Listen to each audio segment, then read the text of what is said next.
Hello guys, welcome to my channel. നമ്മൾ ഇന്ന് നിൽക്കുന്ന ബഹ്റൈൻ നാഷണൽ മ്യൂസിയത്തിലാണ്. മ്യൂസിയം ഫ്രണ്ട് സൈഡിലായി ഒരു വ്യൂ ഉണ്ട്. Honestly it's so beautiful. എന്ത് രസമാണല്ലേ. ഒരു സൈഡിൽ കാമായ മനാമ സീ, മറുവശത്ത് മോഡേൺ ബിൽഡിങ്സും. ഓൾഡ് ഹിസ്റ്ററിയും മോഡേൺ ബഹ്റൈനും ഒരേ ഫ്രെയിമിൽ കാണുന്ന ഒരു അടിപൊളി ഫീൽ. കാറ്റും സീ വ്യൂയും അടിക്കുന്ന ഈ പ്ലേസ് കണ്ടാൽ മ്യൂസിയത്തിലേക്ക് കയറുന്നതിന് മുന്നേ തന്നെ അടിപൊളി വൈബ് കിട്ടും. അകത്തേക്ക് കയറുമ്പോൾ അതാ മറ്റൊരു ലോകം. ലിറ്ററലി 6000 വർഷങ്ങൾക്ക് പിന്നിലേക്ക് പോകുന്ന ഒരു ഫീലാണ് അവിടെ. ആദ്യം കാണുന്നത് ഡിൽമൻ സിവിലൈസേഷൻ്റെ ancient burial mounds and graves ആണ്. അന്നത്തെ ആളുകൾ മരിച്ചവരെ എത്ര റെസ്പെക്റ്റോടു കൂടിയാണ് ബറീഡ് ചെയ്തിരുന്നതെന്ന് നമുക്കതിലൂടെ മനസ്സിലാവും. അവരുടെ ഡെയിലി ലൈഫിൽ യൂസ് ചെയ്തിരുന്ന ആർട്ടിഫാക്ട്സ് കാണാം. കോപ്പർ വെപ്പൺസും പോട്രീസും ടൂൾസും ജ്വല്ലറീസും എല്ലാം തന്നെ ഹാൻഡ് മെയ്ഡാണ്. പിന്നീടങ്ങ് മുന്നോട്ട് പോകുമ്പോൾ മ്യൂസിയത്തിൻ്റെ മറ്റൊരു ഇൻട്രസ്റ്റിംഗ് സെക്ഷൻ കാണാം.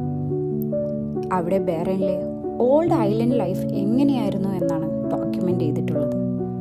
ഇന്ന് നമ്മൾ കാണുന്ന മോഡേൺ ബഹ്റൈൻ അല്ലത്.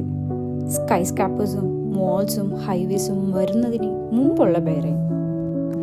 കടലിനെ ആശ്രയിച്ച് ജീവിച്ചിരുന്ന ആളുകൾ, അവരുടെ ഡെയിലി ലൈഫ്, അവരുടെ കൾച്ചർ എല്ലാം ഇവിടെ കാണാം. ഓണസ്റ്റ്ലി ഇത് കാണുമ്പോൾ ഒരു ഹിസ്റ്ററി ബുക്കിനുള്ളിലേക്ക് കയറിയ ഫീലാണ്. അതിനുശേഷം നമ്മൾ എത്തുന്നതോ ട്രഡീഷണൽ സൂവിലേക്കാണ്. സൂ അല്ല, സൂക്ക്. അതെ ഗൈസ്, ഈ ട്രഡീഷണൽ സൂക്ക് നോക്കുമ്പോൾ ഇന്നത്തെ ഷോപ്പിംഗ് മോളിൻ്റെയൊക്കെ ഓൾഡ് വേർഷൻ പോലെയുണ്ട്. ലോക്കൽ ട്രേഡേഴ്സും ക്രാഫ്റ്റ്സ്മാനും സ്മോൾ ബിസിനസ്സും അങ്ങനെ ഒത്തിരി. അന്നത്തെ ബഹ്റൈൻ്റെ ഇക്കോണമിക് ലൈഫ് എങ്ങനെയായിരുന്നു എന്ന് ഇവിടെ ക്ലിയർ ആയിട്ട് ഡെമോൺസ്ട്രേറ്റ് ചെയ്തിട്ടുണ്ട്. പ്രത്യേകിച്ച് ക്രാഫ്റ്റ്സ്മാൻമാരുടെ വർക്ക് കണ്ടാൽ തന്നെ അടിപൊളിയാണ്. ടെക്നോളജി ഒന്നും ഇല്ലാത്ത കാലത്ത് ഇത്രയും ബ്യൂട്ടിഫുൾ ആയിട്ട് ഐറ്റംസ് എങ്ങനെയാണ് ഉണ്ടാക്കിയെന്ന് ആലോചിക്കുമ്പോൾ തന്നെ നമ്മൾ വണ്ടറടിക്കും. പിന്നെ അങ്ങ് മുന്നോട്ട് പോകുമ്പോൾ ബഹ്റൈനിലെ ഫാമിലി ട്രഡീഷൻസിനെ കുറിച്ചുള്ളൊരു സെക്ഷൻ കാണാം. ഒരു കുഞ്ഞ് ജനിക്കുന്നത് മുതൽ ജീവിതത്തിലെ പ്രധാനപ്പെട്ട ചടങ്ങുകൾ വരെ എല്ലാം അവരവിടെ ഡോക്യുമെൻ്റ് ചെയ്തിട്ടുണ്ട്. Birth ceremonies, family celebrations, traditional customs. ഓരോ ചടങ്ങിന് പിന്നിൽ ഓരോ സ്റ്റോറീസ് ഉണ്ട്, ഓരോ കൾച്ചറുണ്ട്. കാലം മാറിയാലും ചില ട്രഡീഷൻസ് ഇന്നും ബഹ്റൈൻ്റെ കൾച്ചറിൻ്റെ ഭാഗമായി തന്നെ തുടരുന്നുണ്ട്. ഫെസ്റ്റിവൽസും സെലിബ്രേഷൻസും കമ്മ്യൂണിറ്റി ഗ്യാതറിങ്സും എല്ലാം. ഇതെല്ലാം തന്നെ ആളുകളെ എങ്ങനെ ഒന്നിച്ച് കൊണ്ടുവന്നിരുന്നു എന്നതിനുള്ള എവിഡൻസ് ആണ്. ഹിസ്റ്ററി സെക്ഷൻ കഴിഞ്ഞു വരുമ്പോൾ മ്യൂസിയത്തിൻ്റെ മറ്റൊരു ഇൻട്രസ്റ്റിംഗ് സൈഡ് കാണാം. The world of modern art. ഇവിടെ ഓരോ പെയിൻറ്റിങ്ങിനും ഓരോ കഥ പറയാനുണ്ട്.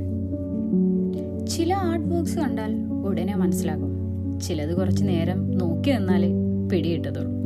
അതാണല്ലോ ആർട്ടിൻ്റെ ഒരു ബ്യൂട്ടി. പിന്നീട് നമ്മൾ കണ്ടത് ഒരു യുണീക്ക് എക്സിബിറ്റ് ആയിരുന്നു. ക്ലോത്തിൽ നിർമ്മിച്ച ഒരു പഴയ പുസ്തകം.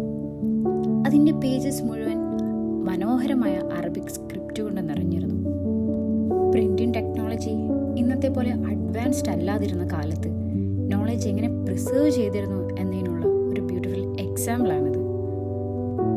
ഇത് കാണുമ്പോൾ തന്നെ ഓൾഡ് ഹിസ്റ്ററി നമ്മുടെ മുന്നിൽ ജീവിക്കുന്ന പോലെ തോന്നും. ഇനിതാ മ്യൂസിയത്തിൽ നിന്ന് പുറത്തേക്ക് ഇറങ്ങുമ്പോൾ അവിടെ ചില ബ്യൂട്ടിഫുൾ സ്കൾപ്ചേഴ്സ് ഉണ്ട്. ബഹ്റൈൻ്റെ പേൾ ഡൈവിംഗ് ഹിസ്റ്ററിനെ ഓർമ്മിപ്പിക്കുന്ന ഒരു പവർഫുൾ ആർട്ട് വർക്ക്.